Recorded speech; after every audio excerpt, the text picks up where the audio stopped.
রিস্কের মালিক তুমি, এটা আমি বিশ্বাস করি মনে প্রাণে। তুমি যে সবাইকে রিজিক দাও এটাও আমি বিশ্বাস করি। আমি তোমার কাছে একটা আরজি পেশ করি, তোমার যত সৃষ্টি আছে আমি একটা দিন খাওয়াতে চাই।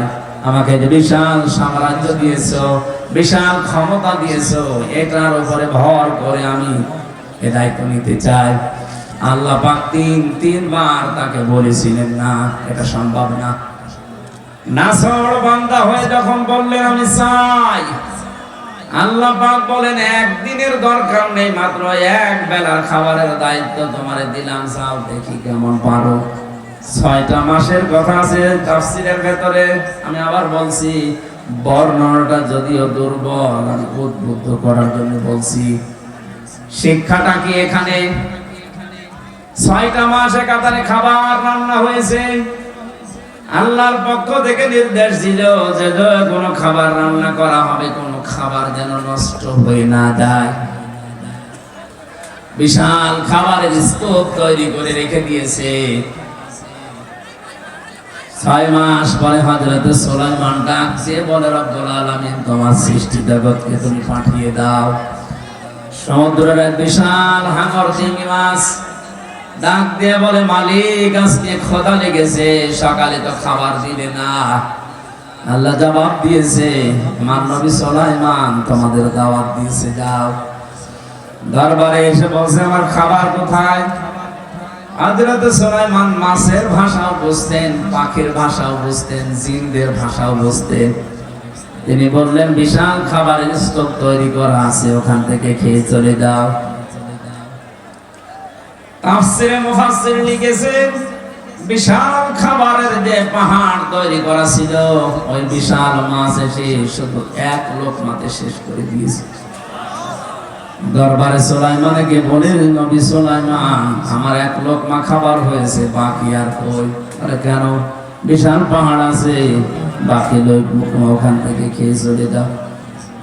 মাছ জবাব দিয়েছে, বাদশাহ যে খাবার ছিল ওটা আমার এক লোকমা হয়েছে, ওই রকম প্রতিদিন 3 লোকমা করে বিশাল সাগরে আল্লাহ আমার খাবার পৌঁছায়। সুলাইমান নবী সাজদা পড়ে ডাক দিয়ে বলে, রব্বুল আলামিন তুমি যে রাজ্জাক, এটা আমি শুধু বিশ্বাস করতাম, আজকে চোখে দেখলাম। তুমি ছাড়া রিজকের দায়িত্ব পালন করা পৃথিবীর কারো জন্য সম্ভব না। এখানে যে মানুষেরা বিশ্বাস করে আল্লাহ রাজ্জাক, আল্লাহর নাম আছে বিআসমাইহি, তাদের ভেতরে রিজকের ভয় উঠে যায়। ও মানুষগুলো আমেরিকাকে, রাশিয়াকে, চীনকে, ভারতকে রিজকের মালিক মনে করে না। আর বাংলাদেশে এই শ্রেণীর মানুষ মাত্র 100 জনে 15 জন। আমার কথা বলছেন আপনি? যখন এই বিশ্বাসে বিশ্বাসী মানুষ 100 জনের 15 জন না 51 জন পর্যন্ত তৈরি হয়ে যাবে যে বিআসমাইহি, আমি এমন আল্লাহর উপর ঈমান এনেছি যার অস্তিত্ব আছে, যার নাম আছে, 5000 নামকে আমি মনে প্রাণে বিশ্বাস করি এবং মেনে নিয়েছি। রিজকের দায়িত্ব তখন ভারতকে দেবে না, চীনকে দেবে না, আমেরিকাকে দেবে না, রাশিয়াকে দেবে না। আল্লাহ ছাড়া রিজকের দায়িত্ব কারো হাতে নেওয়া সম্ভব না। এই কাহিনীটা শোনার পরে ওর বিশ্বাস আরো বেড়ে যাবে। দেশের দায়িত্বে যারা আছেন কারো উপরে ভয় না পেয়ে রিজকের মালিক আল্লাহকে মনে করে সঠিক পথে কোরআনের দিকে ফিরে আসা দরকার। মহান আল্লাহ আমাদেরকে এখনো রিজিক ওইভাবে পৌঁছাতে পারে। আমরা এই ভয়টার কারণে আজ সত্যকে সত্য বলে তুলে ধরতে পারি না। এই কথা বলেন না কেন? 57টা মুসলমান রাষ্ট্র দুনিয়ায়, আমাদের প্রধানমন্ত্রী অন্তত সেইভাবে একটু প্রতিবাদ জানিয়েছে এই নিকৃষ্ট জাতি ইহুদিদের বিরুদ্ধে।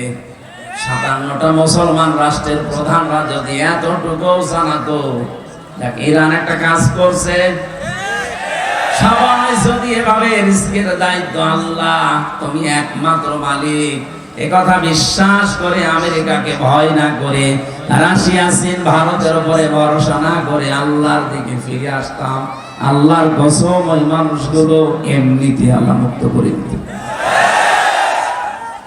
তাদের নিজেদের আপন জায়গা তারা বসবাস করতে পারবে না, উড়ে এসে জুড়ে বসে আজ ওদেরকে দুনিয়া থেকে বিদায় করে দিচ্ছে।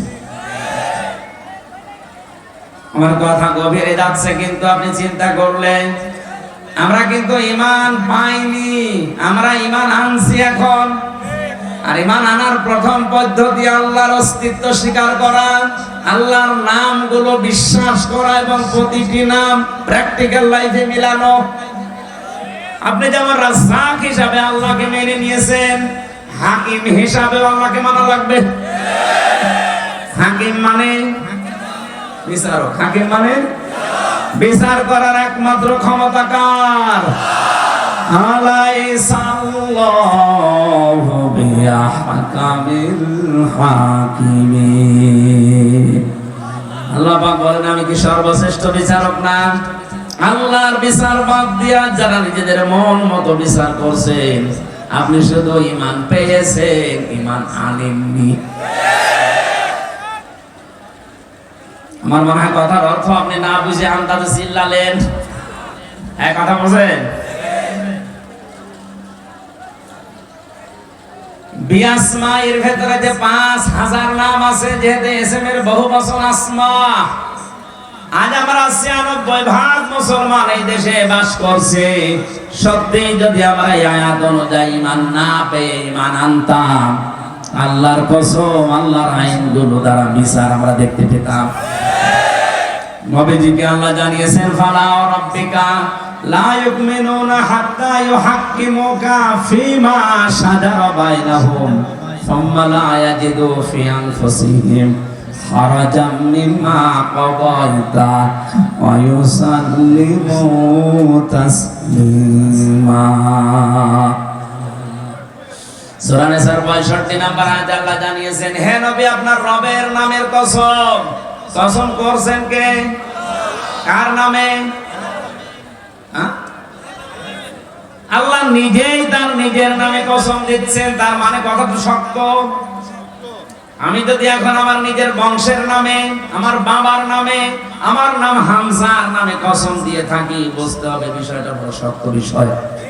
আল্লাহ নিজেই বলেন ফালা ওয়া রাব্বিকা, হে নবী আপনার রব কিন্তু তার নিজের নামে শপথ করছেন। লা ইউমিনুনা, কখনো আপনার ঈমান আনা হয়নি, আপনি মুমিনই হতে পারেননি। হাত্তা ইউহাক্কিমুকা ফীমা শাজারা বাইনাহুম, যতক্ষণ পর্যন্ত নিজেদের ভেতরে কোনো বিষয়ের বিচারক হিসাবে আমি নবী মুহাম্মদুর রাসূলুল্লাহকে তোমরা না মানবে। শুধু মেনে নিলেই হবে না, স্বতঃস্ফূর্তভাবে আনন্দ চিত্তে মানা লাগবে। আজ যারা নবীজির বিচার ব্যবস্থাকে, আল্লাহর পাঠানো বিচার ব্যবস্থা মানেন না, আল্লাহর কসম আপনার ঈমানে সমস্যা এখনো লেগে আছে। আশা করছি আপনি ঈমান পেয়েছেন, ওটা হবে না, ঈমান আজকে আনবেন। কথা বলেন না। ঈমান আনতে হলে আল্লাহর নাম আছে শুধু বিশ্বাস করে শেষ। প্রতিটি নামের অর্থের সাথে মিলিয়েবেন নিজের জীবনকে। হিন্দুরা 12 মাসে 13 পূজা করে, 33 কোটি দেবতা তাদের। কত? হয়তো অনেক হিন্দু ভাইরা তাদের দেবতার নামও জানে না, কিন্তু বিশ্বাস করে যে দেবতার সংখ্যা কত। বলেন না কেন? আমাদের যে আল্লাহ মালিক কয়জন? নাম কত? আমি বললাম না প্রতিটি শব্দ থেকে আমরা শিক্ষা নেব। এবার আসেন শিক্ষাটা কি। যদিও এই রংপুর বিভাগের জন্য এটা প্রযোজ্য না, এটা রংপুর না, এটা রাজশাহী, চট্টগ্রাম আর সিলেটের গেলে বলা যেত আলিল্লাহিল আসমাউল হুসনা ফাদউহু বিহা ওয়াদারুল্লাযীনা ইউলহিদুনা ফি আসমাই সায়াজজাউনা মা কানু ইয়ামালুন। সূরা আরাফ 9 নম্বর পারা 13 নম্বর পৃষ্ঠা 4 নম্বর লাইনের 180 নম্বর 81 নম্বর আয়াত। এটা তাফসীরে ফি জিলালিল কোরআনে সাইয়্যিদ কুতুব লিখেছেন। আল্লাহ পাক বলেন আমার অনেক নাম আছে, যে কোনো নামে পারো আমাকে ডাকো, কিন্তু সাবধান, আমার নাম যারা পরিবর্তন করে ফেলে, আমার নাম যারা ইলহাদ করে, উলট পালট করে, তাদের সাথে তোমরা আমাকে ডাকবা না। কে বলছে? সুতরাং আল্লাহ আল্লাহ বলতে বলতে যারা হো হো বলে, তাদের সামনে মিলে মিশে আর ডাকা যাবে না। আল্লাহর নাম যারা পাল্টিয়ে অন্য নামে ডাকে, এক কথা বুঝতেছে? কিছুক্ষণ সুবহানাল্লাহ আলহামদুলিল্লাহ এরপরে শুরু করে দেয় ইয়া আলী বাবা, শাহ আলী বাবা, দয়াল বাবা, খাজা বাবা। এত স্পষ্ট কথাগুলো নাম ধরে বলার পরও যদি ঠাকুরবার মানুষগুলো না বোঝে, আমার মনে হয় এদের বিবেকের উপরে কুকুরে পোশাক দিচ্ছে। আর কিভাবে বলা যায় বলেন তো? আল্লাহ নিজে বলছেন আমার অনেক সুন্দর নাম আছে, যে নামে পারো ডাকো, কিন্তু আমার নাম যারা উলট পালট করে ফেলে, আমার নামের সাথে যারা অন্য কিছু মিলায়, ইলহাদ মানে কি? উল্টা পাল্টা করে ডাকা, তাদের সাথে মিলে তোমরা আমি আল্লাহকে ডাকবা না। এই আয়াত তো আমি এখন বানালাম, বলেন। আল্লাহর নাম আছে একটা দুইটা না, আমরা শুনলাম তাফসীরের ভাষা দিয়ে 5000। আপনার যদি মনে হয় যে আল্লাহ আল্লাহ বলতে কিছুক্ষণ ভালো লেগেছে, এবার আল্লাহ বলবো না রহমান বলবো, বলেন, কোনো অসুবিধা নেই। আপনি বলেন ইয়া রহমান ও ইয়া রহিম বলেন, অসুবিধা নেই। কিন্তু আল্লাহর নামের সাথে অন্য কাউকে আপনি মেলাতে পারবেন না। ইয়া খাজা, ইয়া খাজা, আল্লাহর কোনো নাম আছে? ইয়া আলী বাবা, ইয়া আলী বাবা কোনো নাম আছে? এমনকি চট্টগ্রাম বিভাগে অনেকে রাসূলের মহব্বতের নাম দিয়ে বিশ্ব নবীর নাম জিকির পর্যন্ত বানিয়ে ফেলেছে। ইয়া রাসূলুল্লাহ, ইয়া রাসূলুল্লাহ, ইয়া রাসূলুল্লাহ ডাকতেছে, কবিরা গুনাহ হবে আপনার। রাসূলের নামে শুধু দরুদ পড়া যায়, জিকির করা যায় না। জিকির করা যায় কার নামে? আমি আবার বলছি, আমরা যারা ঈমান পাইনি, ঈমান এনেছি, তারা আমরা আল্লাহর অস্তিত্বকে যেমন স্বীকার করলাম, আল্লাহর নাম আছে এইটাও স্বীকার করা, এবং প্রতিটি নামের সাথে আমার প্র্যাকটিক্যাল লাইফ মিলানো। আমি তো রাজ্জাক হিসাবে আল্লাহকে মেনে নিয়েছি, হাকিম হিসাবে আল্লাহকে মেনে নিয়েছি, রব হিসাবেও আমাকে আল্লাহকে মানা লাগবে। 3 নম্বরে কি বলেছিলেন? অসিফাতিহি, আমি এমন আল্লাহর উপরে ঈমান এনেছি যার শুধু গুণাগুণ নেই, এই গুণের কার্যকারিতা আছে। হিন্দু ভাইদের দেবতাদের নাম আছে, কিন্তু নামের কার্যকারিতা কিয়ামতের আগে আপনি দেখাতে পারবেন না। এখন যদি বলেন আমার ধর্মকে আপনি ছোট করছেন না, আপনি বাস্তবে মিলান। আমি যতটুকু বাস্তবে দেখেছি, এদিকে তাকান, মোনাজাতের পরে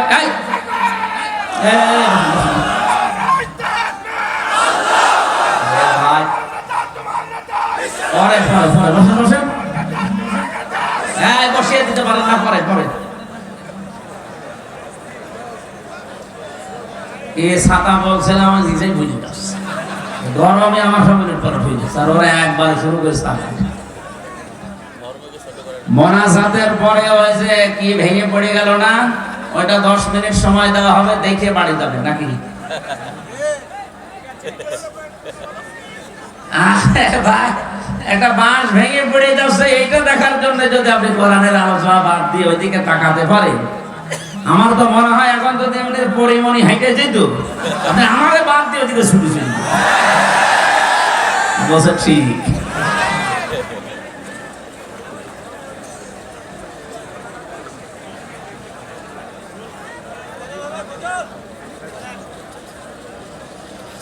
মুসলমান ভাইরা, আমরা বোঝাচ্ছিলাম আল্লাহ রাব্বুল আলামিন যে নামগুলো নিয়েছেন, নামের সাথে আমরা পরিচিত হয়েছি, গুণাগুণের সাথে। এক সাহাবী নবীদের কাছে আসলেন, নবীকে তাকিয়ে দেখেন তার কাঁধের উপরে একটা মূর্তি, তার নাক ভাঙা, মাটি দিয়ে মূর্তি বানিয়েছে নাক ভেঙে। নবীজি বললেন তোমার এই দেবতা, এই মূর্তির নাক ভাঙা, কারণ কি? লোকটা বলে ইয়া রাসূলুল্লাহ, এটা আমার মূর্তি না, এটা আমার দেবতা খোদা। এটা সব সময় আমি সঙ্গে রাখি, না জানি কখন কোন বিপদে পড়ি। বিপদ থেকে বাঁচার জন্য আমি সব সময় সাথে রাখি। হঠাৎ আমার প্রসাব পায়খানার প্রয়োজন দেখা দিয়েছে, খোদাকে নিয়ে তো আর পায়খানায় যাওয়া যায় না। এই জন্য রাস্তার পাশে রেখে আমি কাম সারতে গেলাম, এসে দেখি ওর মাথা থেকে পা পর্যন্ত পোড়া ভিজা। মনে করলাম খোদার গা ভিজা, না জানি তোর রহমত বরকতের পানি হবে। জহব্বা বের করে চাটলাম, খাইলাম, দেখে একটা ঝাঁজ ঝাঁজ কেমন গন্ধ গন্ধ টক টক লাগে। চিন্তা করলাম রহমতের পানি বরকতের পানি, টক টক লাগবে কেন? আরে ঝাঁজ এরকম একটা উৎকট উদ্ভট গন্ধ কেন? পাশে তাকিয়ে দেখি একটা কুকুর ওর নিচ দিয়ে পানি টপকাচ্ছে। এবার টের পেয়েছি কোন রহমতের পানি। আমার মেজাজ গেল খারাপ হয়ে, ওর দিকে তাকিয়ে বললাম, তুই খোদা না খুদা? কুকুরের প্রসাব থেকে নিজের বাঁচাতে পারো না, যে আমি বিপদে পড়লে আমায় বাঁচা বাকি দিয়ে রাগ করে করে দিয়েছি এক আষাঢ়, ওর নাক ভেঙে গেছে। নবীজি বলেন, আমার কাছে কেন এসেছ? লোকটা বলে, ইয়া রাসূলুল্লাহ, এদের অসারতা, এদের কল্প কাহিনী, এদের মিথ্যাচার, এদের অজ্ঞতা, এদের সব আমার কাছে এখন স্পষ্ট। এরা কিচ্ছু করতে পারে না, বেকার আমি সময় নষ্ট করেছি। আজকে আমি আলোর সন্ধান পেতে চাই, মেহেরবানি করে আমি আপনার কাছে কালেমা পড়তে চাই, পড়িয়ে দেন। আর যারা মানুষ হিসাবে এলাকায় বসবাস করছেন, অন্য জাতিতে যারা আছেন, চ্যালেঞ্জ দিলাম, আপনি যে নাম দিয়েছেন আপনার দেবতার, ওই নাম পর্যন্ত সে ইসলামের কোন গুণাগুণ কার্যকারিতা আপনি দেখাতে পারবেন না। মনে করেন দুর্গা ফসলে বরকত দেয়, দুর্গা রেখে আপনি ফসলের ভেতরে রেখে আসেন, ফসল সহ দুর্গা চুরি হয়ে যাবে। আমি বানিয়ে বলছি। এই যে মোবাইল ঘড়িটা, যদি মনে করেন দুর্গা এটা পাহারা দেয়, আপনি এই ঘড়ি সহ দুর্গা এখানে রেখে চলে যান, সকালে এসে দেখবেন দুর্গাও নেই, ঘড়িও নেই। আমরা এমন আল্লাহর উপরে ঈমান এনেছি, তার এমন নাম আছে, নামের গুণাগুণ আছে। মহান আল্লাহর যতগুলো নাম আছে, শুধু নাম নিয়েই বসে নেই, প্রতিটি নামের গুণাগুণ এবং কার্যকারিতা আছে। আমাদের ঈমান অনুযায়ী হয়তো আমরা দেখতে পাই না, তাই বিশ্বনবী দেখতে পেয়েছিলেন। বদরের ময়দানে দুহাত উঁচু করেছিলেন এমন ভাবে, তার এই বগলের সাদা জায়গা পর্যন্ত দেখা যাচ্ছিল। বিশ্বনবী ওই দিন দোয়া করেছিলেন, হে রব, 313 জন নিয়ে এসেছিলাম, একটাও কেউ দেখতে পায় না, কোথায় তারা? হযরতে আবু বকর নবীজিকে চাদর উপরে দিয়ে দিলেন শরীরের, ডাক দিয়ে বলেন, হে নবী, আপনার 313 জন সাহাবী একটাও মারা যায়নি, সবগুলো বাতিলের ভেতরে বন্টন হয়ে গেছে। সঙ্গে সঙ্গে জিবরাইল আলাইহিস সালাম বিশ্ব নবী মুহাম্মদ রাসূলুল্লাহর কানের কাছে মুখটা নিয়ে এসে একটা আয়াত শোনালেন, সূরা আনফালের 9 নম্বর আয়াতটা, ইয তাসতাগীসুনা রাব্বাকুম ফাস্তাজাবা লাকুম আন্নী মুমিদ্দুকুম বিআলফিম মিনাল মালাইকাতি মুরদিফিন। হে নবী, আপনার কান্না বন্ধ করেন, শুধু আকাশের দিকে একটু চোখটা তুলে দেখেন, আল্লাহর সাহায্য আল্লাহ তার রব নামের কারণে পাঠিয়ে দিয়েছে। তিনি তাকালেন ওই দিকে, তাকানোর পরেই দেখলেন ফেরেশতারা নামতেছে, সকলের হাতে মোটা মোটা ডান্ডা, 22 সিরিয়াল মুরদিফিন, মানে একটার পরে একটা। নবী এবার মুস্কি হেসেছিলেন, আল্লাহ পাঠিয়েছ কত? আল্লাহ পাক বলেন 1000। নবীদের মন শান্ত হয়নি।